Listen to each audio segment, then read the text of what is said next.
Having just come off of reviewing the MLP Season Opener, which tends to follow in the adventure style arc, it's nice to be getting back into more of a slice of life style episode. Even though we still have a few suspenseful moments spread throughout, I really like the fact that this episode focuses more on character interactions than anything else. We also get to see an MLP episode from a brand new writer, Josh Haber, so it'll be interesting to see just how well he can pull off these characters that we've come to enjoy so much. As the episode begins, we see that Twilight is getting frustrated over the fact that none of her books have any hints as to what could be in the box they found during the last episode. It's nice to see that we are getting little nods to continuity, even if they aren't the main focus of an episode. Celestia tells Twilight that there may be an answer within the old castle deep in the Everfree Forest. And we get another moment of pure fangirl glee from Twilight as she discovers a treasure trove of ancient books. However, what I find most interesting about this scene is when Spike bumps into an old statue of an alicorn, although this does not look anything like Celestia or Luna. In fact, it looks more like a horse than a pony. Now, this could just be for decoration purposes, as there are all kinds of interesting decor in this old castle, but part of me is rather curious as to whether this might actually represent an alicorn that existed before even Celestia did. In the next scene, we see Rainbow and Applejack completely covered in bees, and I have to admit I found that image hilarious. They're staring at each other so intently despite the fact that these insects are swarming all over them, and Pinky is being her usual random self by keeping score.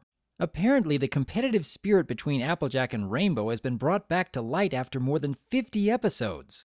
I can remember when I was reviewing Fall Weather Friends that I wanted this kind of competitive spirit to make a comeback, and it's really nice to see the writers bringing in this kind of interaction again. It makes for some enjoyable dialogue.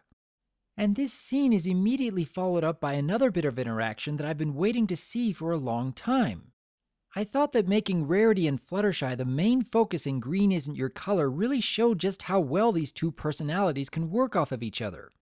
Now, we did get a bit of this during Putting Your Hoof Down, but I'm glad to finally see these two characters bouncing off of each other again.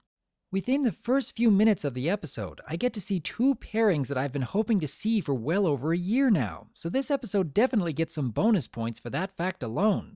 Now, I will say that Fluttershy seems to have reined in her fears a bit in this episode, as she is far more worried about Angel than she is about herself.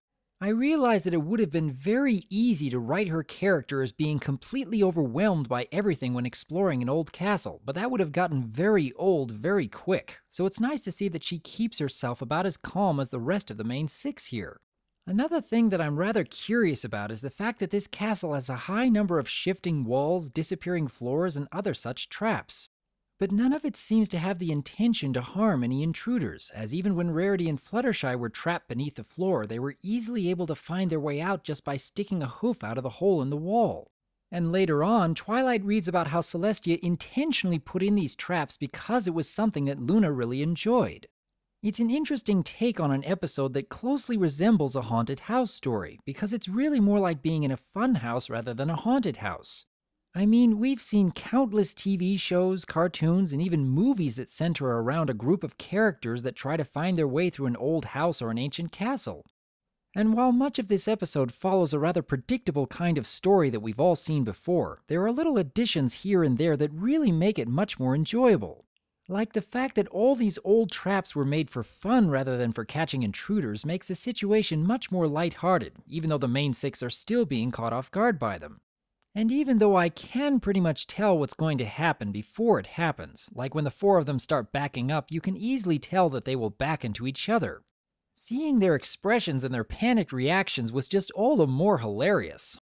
The animation team has done a superb job here, as everything times up so perfectly to make for an even more enjoyable episode. And then when Twilight comes and tells them to stop, we get to see a very intriguing new spell from her.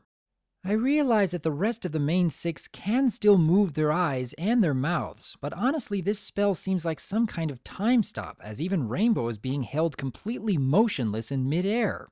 Either that, or perhaps it is similar to the zero-point energy that we saw in The Incredibles. Either way, this new kind of magic can create some interesting possibilities for the future, provided that the writers don't just up and forget that Twilight is able to do something like this. Now, when the main six are trying to figure out who's playing the organ music, I can remember thinking, please be someone besides Pinkie so it isn't so blatantly obvious. And of course it ends up being Pinkie Pie anyways. But even though I groaned right when she was being revealed, I ended up laughing again only a few seconds later. And honestly, that's the beauty of this episode. Despite the fact that it seems so similar to many other stories that we've seen before, the parts they did well are done really well. I can admit that the final lesson of not letting your imagination get away from you or learning from others' past experiences isn't really anything too special, but it works well enough. And apparently the main six are going to be keeping a journal nowadays rather than writing letters to the princess, which actually only happened the once during Season 3 if I recall, so that could lead to a bit of an interesting change of pace. When I look back over this episode, I realize that I was laughing a lot more than I was during the first 2 episodes of the season opener combined, and I really enjoyed a lot of moments in those episodes. But with Castlemania, I was having fits of laughter throughout the episode. The pacing of this episode was far better, as nothing felt rushed or dragged out, along with a lot more entertaining character interactions. Like I said before, pairing Applejack and Rainbow Dash and giving them a competitive streak again was a nice callback to Fall Weather Friends, and there wasn't any attempts at cheating this time around.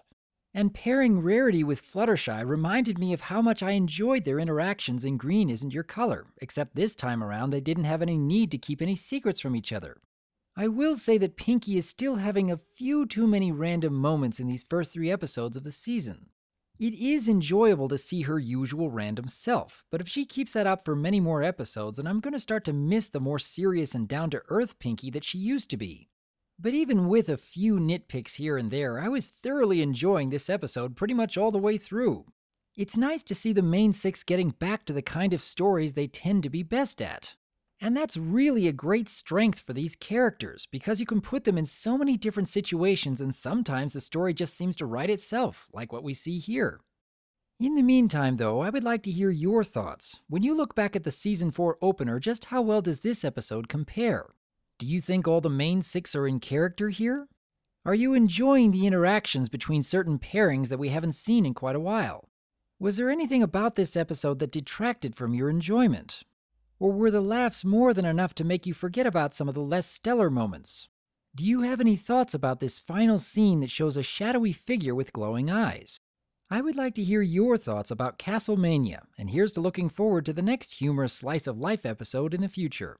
I am Dr. Wolf, and I look forward to hearing from you.